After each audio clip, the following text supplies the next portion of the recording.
Two police officers hang upside down from a frozen tree. Their badges glint in the snow. Somewhere in the dark, a sniper steadies his breath and tightens his finger. No backup, no witnesses. Just seconds before death decides everything. The forest stays silent until footsteps break the snow.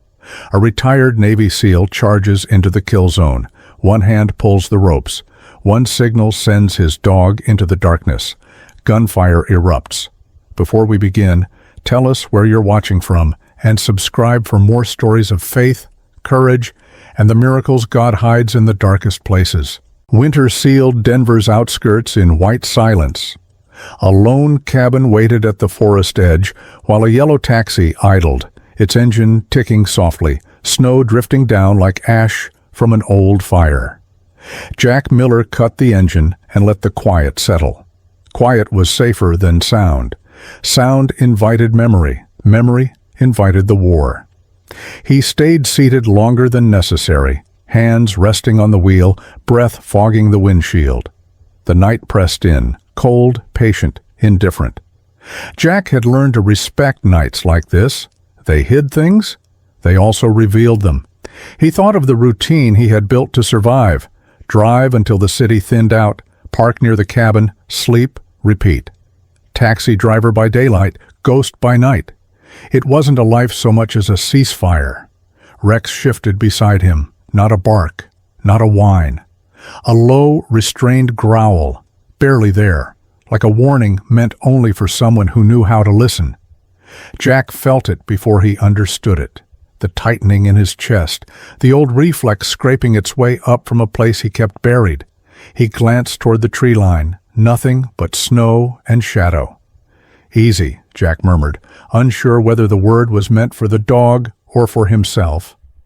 Rex didn't ease. Rex leaned forward, muscles coiled with purpose, gaze locked on the dark between the trees. There was no fear in that posture, only certainty. Jack sighed and opened the door. Cold slapped his face awake. He stepped out, boots crunching softly, the sound too loud in the hush. The forest stood still, as if holding its breath. Then Rex moved. The dog burst forward, a silent arrow cutting into the woods. Jack swore under his breath and followed, heart pounding harder with every step. Snow grabbed at his legs, branches clawed his coat. The cabin light vanished behind him, replaced by darkness, layered upon darkness. "You promised yourself you wouldn't do this anymore," he thought.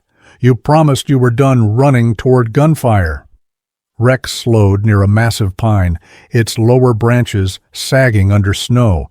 Jack's breath hitched as his flashlight beam climbed the trunk and found what the night had been hiding. Two figures were bound near the base of the tree, a woman and a man, wrists tied, mouths gagged, eyes wide with terror and relief colliding at once.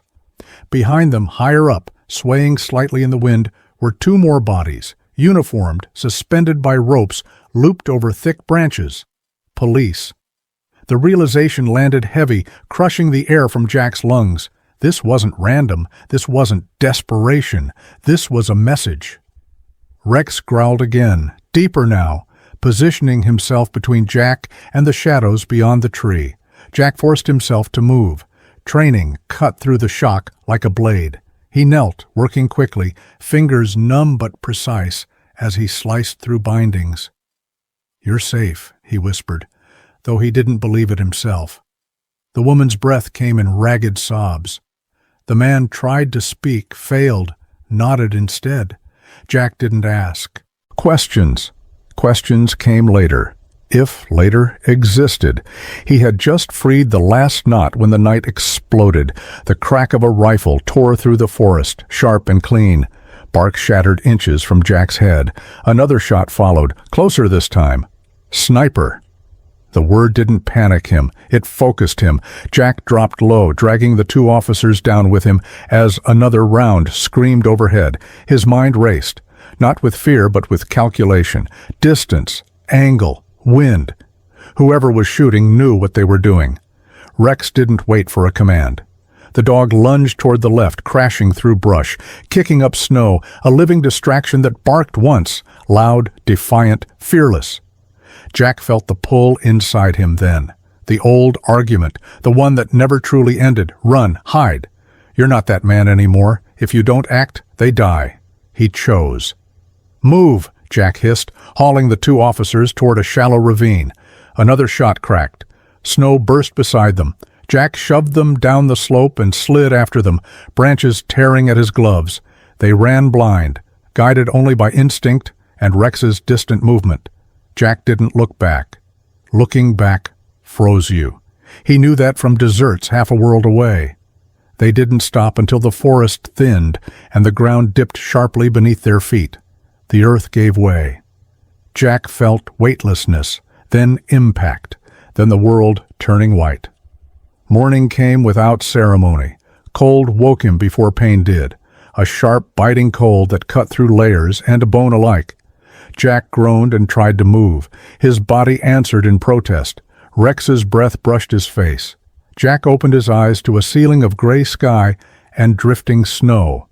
Rex stood over him, alert, steady, tail low but ready. The dog nudged him once, then turned, ears pricked toward the slope below. Jack pushed himself upright, every muscle screaming. The ravine stretched beneath them, a frozen chute of snow and rock. Down the incline lay the two officers. The woman was barely conscious, her leg twisted at an unnatural angle. The man lay on his side, shivering violently, lips blue. Jack's chest tightened, not with fear this time, but with responsibility, the kind he had tried to outrun by driving city streets and counting fares. He slid down carefully, reaching them, speaking softly, grounding them with his voice. He didn't promise things he couldn't guarantee. He promised effort. He promised he wouldn't leave. As he worked, splinting, insulating, sharing what warmth he could, his mind drifted inward, to the nights when he'd done this under fire, to the men he hadn't brought back. "You're a taxi driver now," a voice inside him insisted. "This isn't your war." Jack looked at the woman's face, pale against the snow, looked at the man shaking hands, looked at Rex, standing watch without question. "No," he murmured, "it's not." But wars had a way of finding the same soldiers. He rose slowly, bracing himself, and scanned the tree line. The forest was quiet again. Too quiet. Somewhere out there, someone was patient. Jack tightened his jaw and made a decision he'd been avoiding for years. They would go to the cabin, and whatever followed, he would face it. Morning arrived as a colorless blur. Snow and sky fused together, the ravine buried beneath drifting white, while the wind scoured all direction from the land. Jack Miller came back to himself slowly, not through memory, but through sensation. Cold first, sharp and invasive, biting through layers and bone, then weight. Pain followed, cataloged automatically, filed not as panic, but as data. Nothing felt broken, nothing felt safe.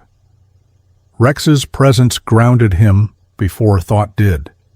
The dog stood close, breath steady, posture taut with vigilance, not asking whether Jack was ready, only insisting that readiness was no longer optional. Jack pushed himself upright, dizziness swaying the world, and forced his eyes to focus downslope. The two officers lay where gravity had thrown them, half buried in snow, bodies arranged without mercy. The woman's leg bent wrong, the angle screaming damage even before her faint cry confirmed it. The man lay curled inward, shivering hard enough that Jack could hear his teeth knock, his breath shallow and uneven. Jack slid down toward them, boots scraping ice, every movement deliberate. He spoke calmly, not to reassure, but to anchor, his voice doing the work his hands could not yet finish. He assessed quickly. The woman's pain was dangerous, the kind that threatened shock if mishandled. The man's weakness was quieter, but just as lethal in cold like this. Jack stripped off his own outer layer without hesitation, wrapping it around the man, then used a fallen branch and torn fabric to brace the woman's leg. Rex stayed close, shifting position instinctively to block the wind, his focus absolute, his loyalty expressed not in noise, but in placement. As Jack worked, the storm changed character. Snow thickened, wind sharpened, visibility collapsed into a swirling wall. The sniper was no longer the immediate threat. Winter had taken that role. Jack's thoughts turned inward despite himself. He had seen this kind of whiteout before, not here, not with trees instead of sand, but the effect was the same. Isolation, erasure, a battlefield that punished hesitation.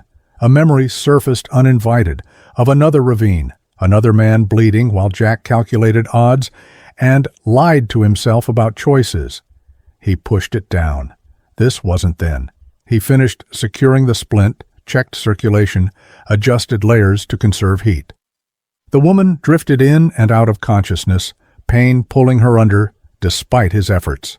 The man tried to speak, failed, nodded once in thanks or apology. Jack wasn't sure which. Time stretched thin.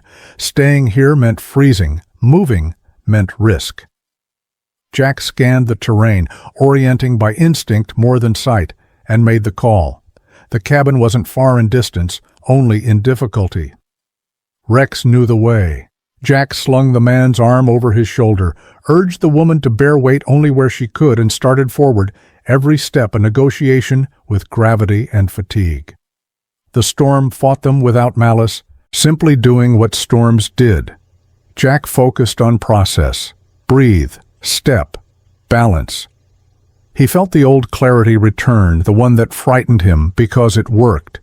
PTSD whispered at the edges, urging retreat, urging numbness, but responsibility spoke louder. He could not leave them. He could not leave himself again. Minutes blurred into something longer. Snow filled his boots, soaked his socks, crept into joints. The woman cried out once, then went quiet, consciousness slipping away. Jack adjusted, slowed, spoke to her, even when she didn't answer. Rex ranged ahead, doubling back when Jack faltered, checking their line, choosing paths without hesitation. When the cabin finally emerged through the white, it felt unreal, a rough shape against a blank world. Jack got them inside by force of will, more than strength, barring the door against the storm. Warmth was relative, but it was enough. He laid them down, stoked the fire, stripped wet layers, worked hands numb and mind sharp. The woman's pain eased only because exhaustion overtook it. The man's shaking slowed, though his eyes stayed wide, fear not yet processed. Jack sat back, only when movement was no longer required. Rex settled near the door, still guarding, still listening. Outside, the storm continued, indifferent to survival. Inside, Jack felt the weight of what had begun. This was no longer a rescue stumbled into by chance. Someone had hunted those officers.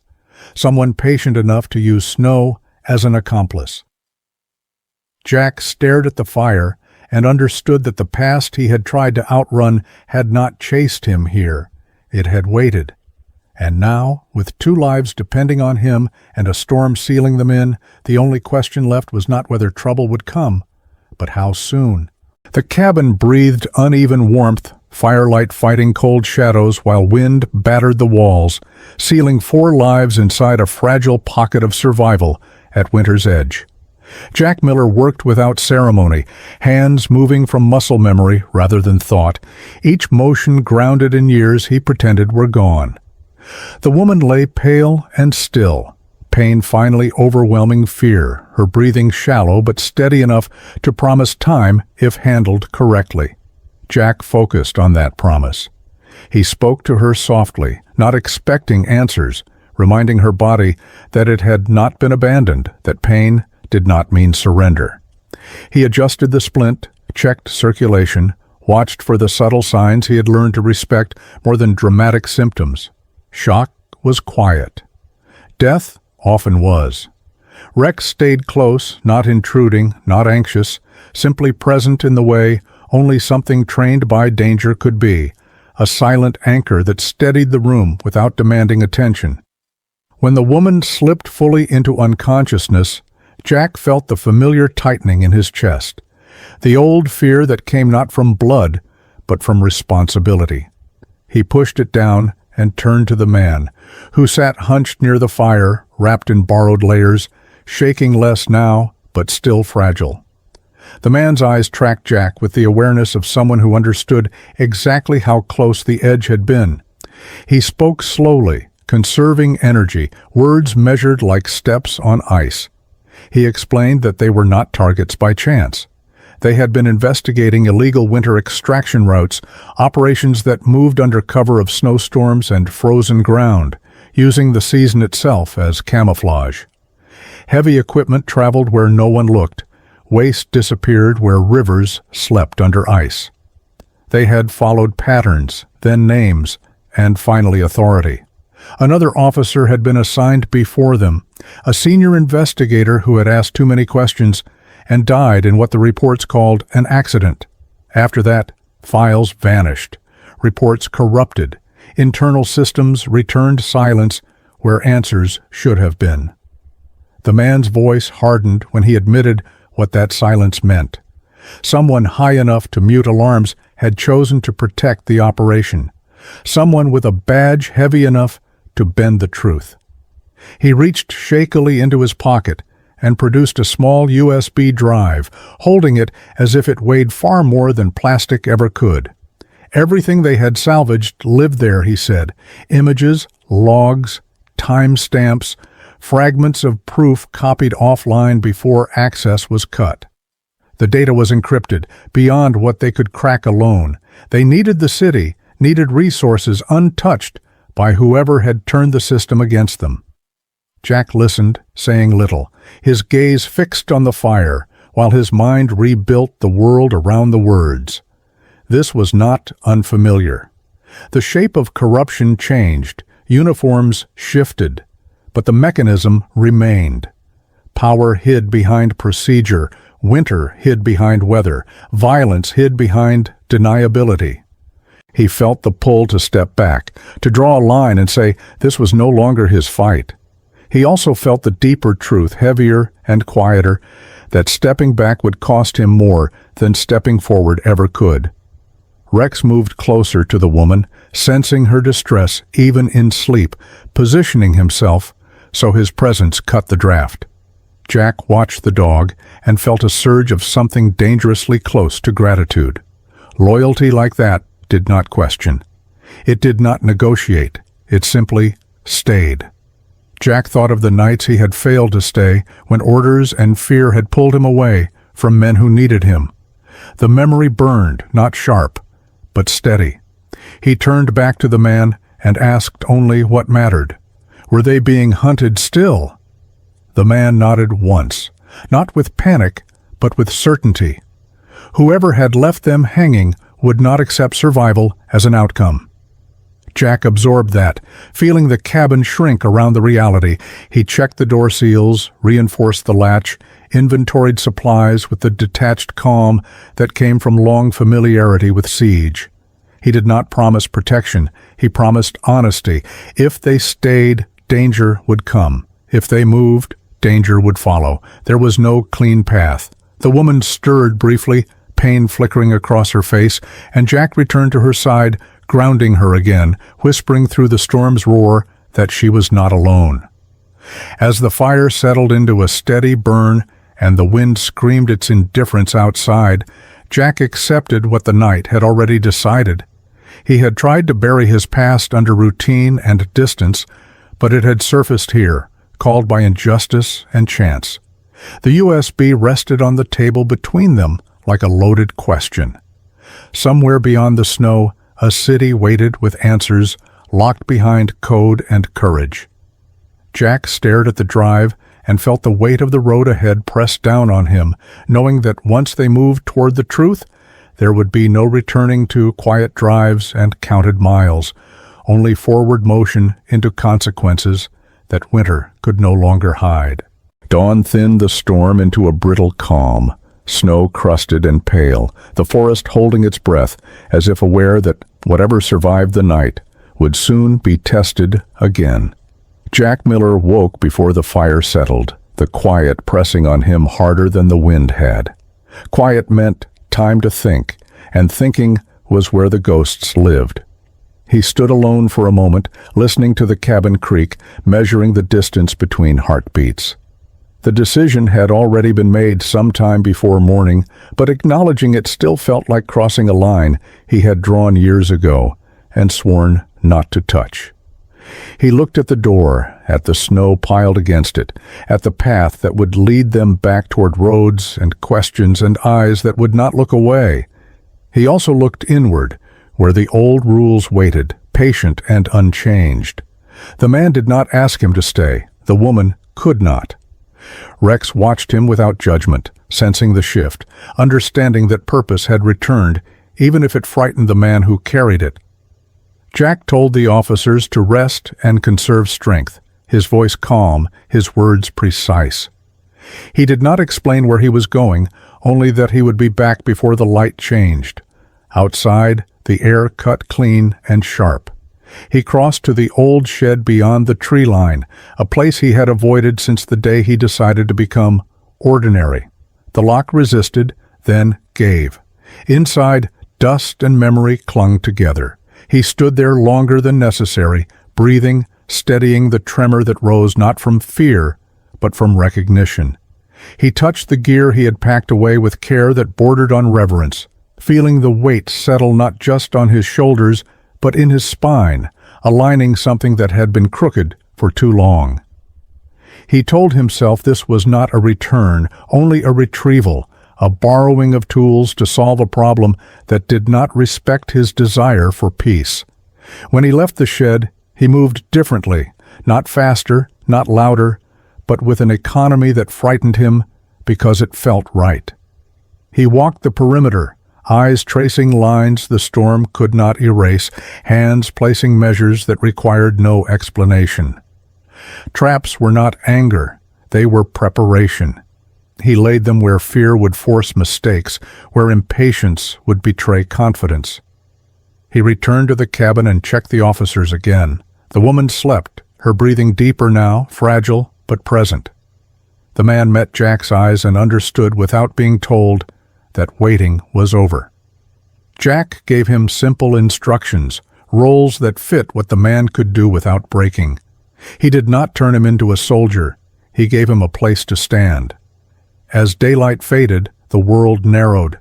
Snow began again, lighter this time, deceptive. Jack felt the old pressure build, the hum that came before contact. Rex felt it too, posture tightening, attention sharpening, the past alive in muscle and nerve. Night came without warning. The first sound was not gunfire, but absence, the way the forest seemed to pull back. Jack felt the moment stretch and then snap. Movement at the edge, a test of distance. He answered with silence. The second movement was closer, more confident. He let it come. When the night broke, it did so in fragments. The crack of a shot swallowed by snow, wood splintering, the cabin shuddering. Jack moved through it with a clarity he had not allowed himself to feel in years. He was not calm because he enjoyed it. He was calm because panic had never helped anyone live. The man fired when told, not wildly, not bravely, but correctly, and Jack felt a quiet respect settle in his chest. Rex became motion and meaning, not reckless, not feral, but exact, intercepting threat where it would matter, returning when needed, never straying far from the people he guarded. Jack thought of all the times he had tried to convince himself that this part of him was dangerous, that burying it was an act of responsibility. Tonight proved the lie. Burying it had only delayed the moment it would be needed again. The assault pressed harder, probing, adapting. Jack adapted faster. He triggered what he had set only when the timing mattered. Not to destroy but to disorient, to create space where fear would do the rest. Smoke and snow tangled, light fractured, sound lost its shape. Through it all, Jack felt something else beneath the focus, a grief so old it had turned into resolve. He was tired of surviving by shrinking. He was tired of leaving pieces of himself behind like breadcrumbs for regret. The fight did not end cleanly, it never did. It bent, shifted, receded, as attackers pulled back to reassess, leaving behind the certainty that this was not over. When the last sound faded into the trees, Jack stayed still, listening for the lie of safety. Rex eased, but did not relax. The man lowered his weapon with hands that shook only after it mattered. Jack checked the woman, adjusted warmth, whispered reassurance she could not hear. Outside, the forest resumed its indifference, pretending nothing had happened. Jack knew better. He stepped to the door, eyes scanning the dark, and felt the weight of escalation settle in his gut. He had crossed the line he feared and found not madness, but necessity. Somewhere beyond the snow, decisions were being made in response to his refusal to disappear. Jack closed the door and barred it, not as an ending, but as a pause, knowing the night had only asked the first question and that dawn would demand an answer he could no longer avoid. Night collapsed into chaos again, snow flashing white under firelight as the forest shook with movement, the cabin standing stubborn and small against forces that no longer hid their intent. Jack Miller knew the sound before he named it. Not the crack of gunfire, not the bark of commands, but the hollow click that followed his last controlled shot. Empty. The realization did not frighten him, it clarified everything. He felt the weight of finality settle into his bones, the kind that came when plans narrowed to only two outcomes. He glanced at the man beside him, whose face had gone pale beneath soot and sweat, eyes still focused, still refusing to look away. The woman remained unconscious, breathing shallow but steady, unaware of how thin the line had become.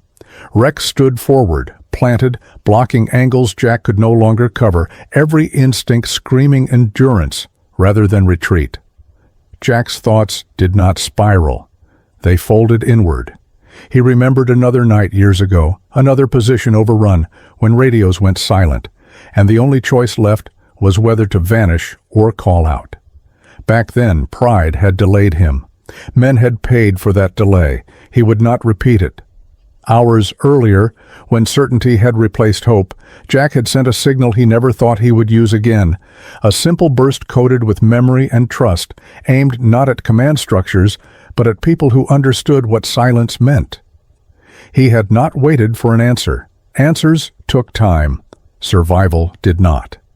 Now the attackers pressed closer, disciplined, relentless, no longer testing, but committing. Jack rationed movement, guided the man through his last instructions, words clipped, economical, stripping fear down to function. Rex reacted to shifts Jack could no longer see, intercepting momentum, buying seconds that felt like gifts. The cabin shuddered under impact. Wood splintered, smoke crept low. Jack felt the edge of exhaustion scrape against focus, the place where mistakes were born. He steadied himself, breathing through the burn, refusing the luxury of despair. Then the night changed its tone. It happened subtly, the way weather sometimes did, not louder, but sharper. The pressure eased for half a heartbeat, just long enough for Jack to sense intrusion from an unexpected direction. He did not smile. He did not hope. He simply adjusted. The first shot that answered back came from deeper in the trees, precise and unforgiving, cutting through the assault like a blade. Confusion rippled outward, commands fractured, shadows shifted. Jack recognized the cadence instantly, a language he had not spoken in years, but never forgot. The forest erupted into controlled violence as figures emerged from the dark, older silhouettes moving with the confidence of experience rather than speed. There was no announcement, no rallying cry, just action. Jack felt something in his chest loosen, not relief, but recognition. These were not reinforcements. They were peers, men who had aged out of uniforms, but not out of responsibility. The attackers broke under the change in geometry, tactics unraveling as angles collapsed. Jack rejoined the fight without hesitation, not leading, not following, simply fitting back into a machine that remembered him. Rex moved differently now, coordinated rather than reactive, responding to patterns he had once lived inside.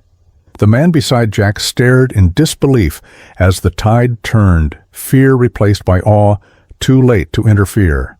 Within minutes that felt like seconds, the forest fell quiet again, broken only by retreating movement and the distant echo of engines pulling away. One presence lingered at the edge of that withdrawal, a figure who did not rush, who observed before vanishing, leaving behind the certainty of unfinished business. Jack noted it without comment. He knew that type. When the last sound faded, Jack lowered his weapon slowly, hands steady, despite the tremor that followed, only now that it was allowed. Around him, the old team regrouped with nods instead of words, faces marked by age but sharpened by resolve. No one asked why he had called. No one needed to. Jack looked back at the cabin, at the woman who still lived, at the man who had not broken, at Rex who finally eased but did not lie down. The signal had been answered. The cost of that answer had yet to be paid. The storm loosened its grip by morning, leaving the forest scraped clean and brittle, snow crusted hard as glass, while breath hung visible and decisions sharpened in the cold. Jack Miller listened to the quiet and understood it differently now. Silence no longer meant safety. It meant opportunity. The cabin smelled of smoke and damp wool, a temporary shelter that had become a junction rather than an end. The men who had answered his signal moved with practiced restraint, not crowding the space, not filling it with stories. Their presence stirred something in Jack that he kept contained, a pull toward familiarity and a fear of what familiarity could demand. He focused instead on what needed doing. The woman remained unconscious, her breathing steady enough to promise travel if handled carefully. The man sat upright, eyes alert, fatigue wrapped tight around resolve. The USB lay on the table between them, unassuming and heavy, a small object carrying the weight of consequence. Jack spoke plainly. There would be two paths taken at once, because time favored whoever moved first. One team would escort the officers toward the city, not for spectacle or rescue, but for procedure, for systems that could still be made to work if fed the truth correctly. The other team would move in the opposite direction, toward the source, toward the place where winter had been weaponized into routine. No one argued. Argument belonged to people with options. Rex watched the exchange, sensing division without confusion, staying close to Jack as if to confirm which path mattered most. Jack felt the familiar tug of doubt, the old instinct to choose the hardest route because it felt honest.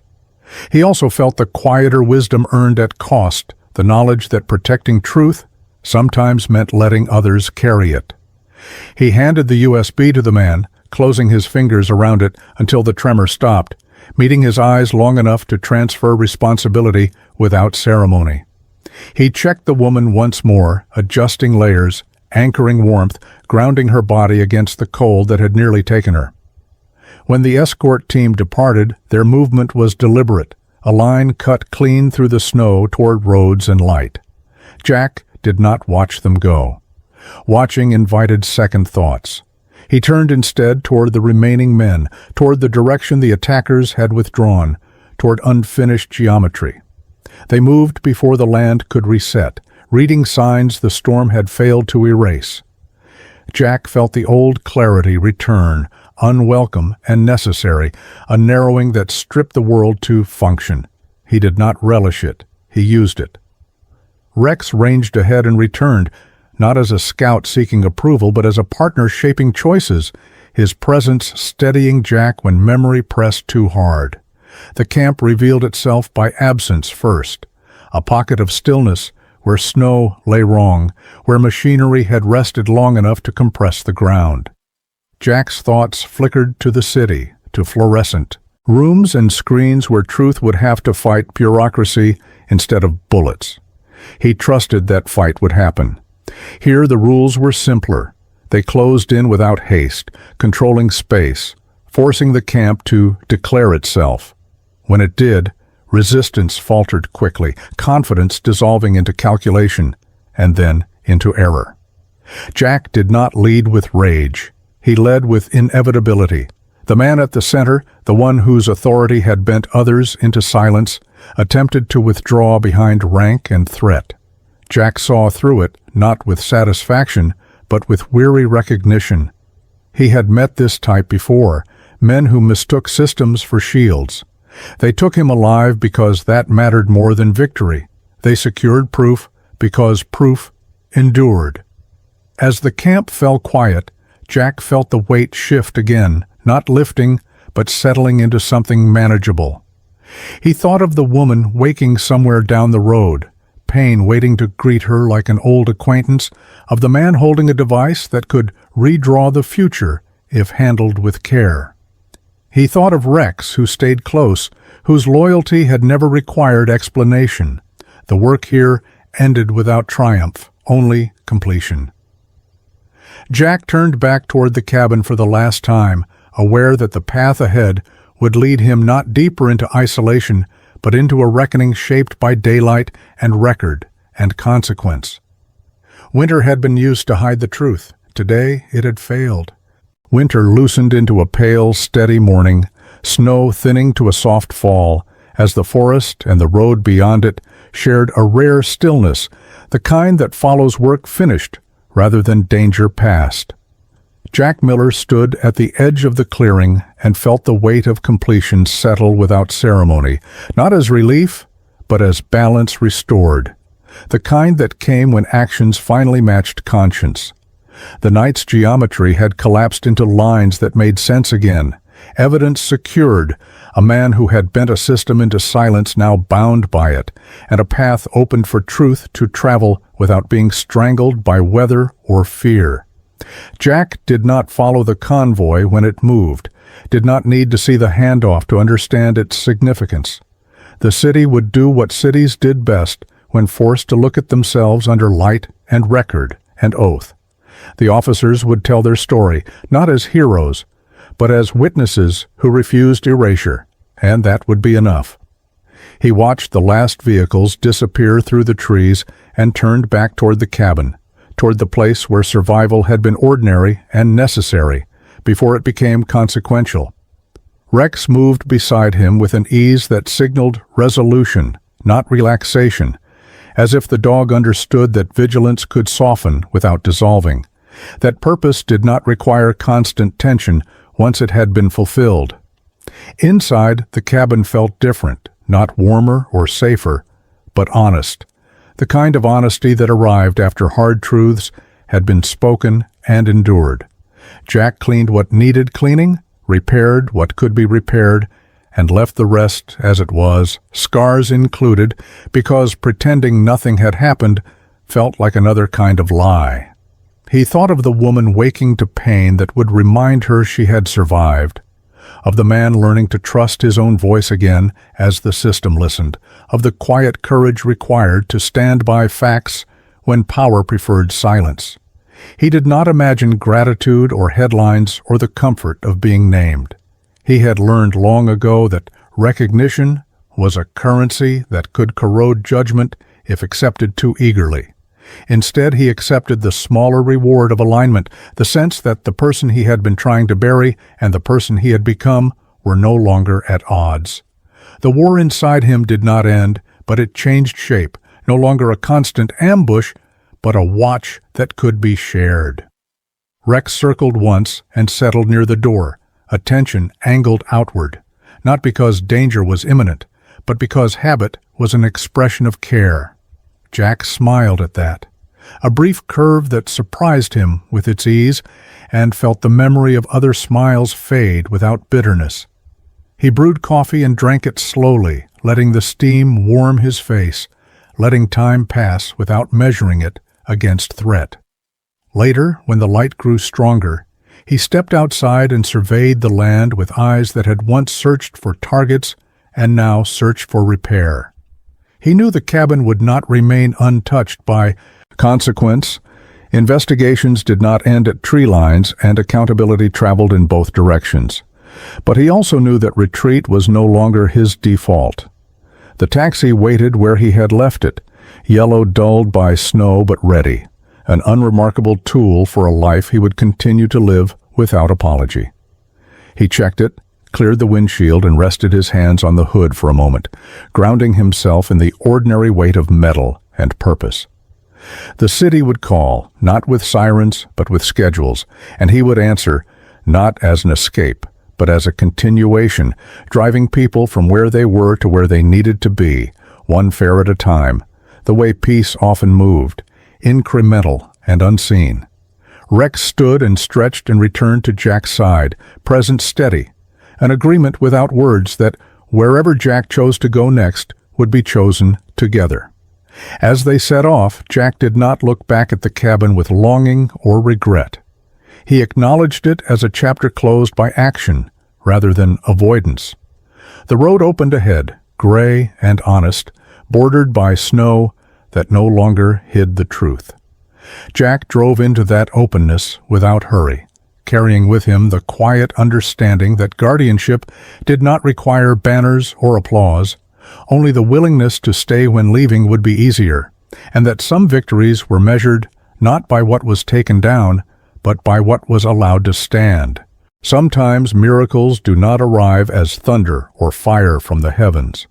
Sometimes God's hand moves quietly through ordinary people who choose courage when fear would be easier, and compassion when silence would feel safer. Jack's story is not about strength without pain, but about faith that stands up even when the heart is tired. In our own lives, we may never face a blizzard or a sniper's shadow, but we all face moments when someone nearby needs help, truth, or protection. Those moments are invitations from God, asking us not to look away. If this story touched your heart, let it remind you that miracles still happen when we act with love, integrity, and faith in the everyday choices we make. Please share this story with someone who needs hope today. Leave a comment with your thoughts or prayer requests, and subscribe to the channel so more messages of faith, courage, and quiet heroism can reach the world. May God bless you, keep you safe, and guide your steps through every storm you face.